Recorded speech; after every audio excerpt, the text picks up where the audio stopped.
ఇక ఏమన్నా గింత గమ్మలు జరిగిందంటే జనాలు ఎట్లా లైన్ కడతారు. అబ్బో గాడేం ఉందట, గాడేం వచ్చిందట, గాడేం చేస్తుర్రట, గాడేం అవుతుందట. ఇగో ఈ రకంగా అయితే ఇక ఒక కాడ నీ దండం పెట్టి బుడ్డ పిల్లగాని లెక్క బుచ్చగా కళ్ళు, బుడ్డగా ముక్కు మూతి ఉండి ఇక ఒక పక్షి రకరకాలుగా చూస్తుంటే అబ్బో ఇది ఎక్కడి పక్షులు అని తీరుగా లైన్ కట్టి చూస్తున్నారట.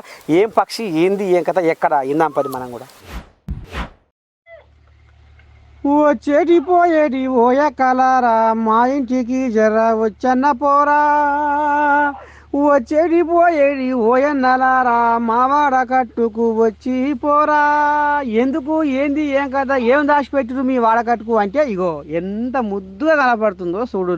బుచ్చగా బుడ్డగా చూసుకుంటా బుడ్డ పోరగాళ్ళను నవ్వించుకుంటా వింత పక్షి ఎక్కడ, ఏంది, ఏం కథ అంటే సూర్యాపేట జిల్లా చింతలపాలెంలో గుడిమల్కాపురంలో కనపడదాడనుల్లా ఈ పక్షి. ఇక చూస్తుర్రా ఎంత ముదుగుందో పాపం. రెక్కలు ఇరిగిపోయినాయి ఆడనుల్లా. గందుకనే కింద పడి ఇగో జనాల కళ్ళలా పడ్డది. ఇక ఈ జనం చల్లకుండా ఊకుంటారా, వచ్చే పాయ అని వింత పక్షి అట, మంచిగుందట పక్షి, బుడపొరగాళ్ళక చూస్తుందట అని ఇక తెంపులేని మంది గుంపులే వచ్చి చూసిపోతున్నాడనుల్లా. కానీ మొత్తానికైతే ఈ వింత పక్షిని చూస్తుంటే మనసులో ఆనందం నిండి పొంగి పొర్లుతుందిలా. మీరు ఏమన్నా అనుకోరి.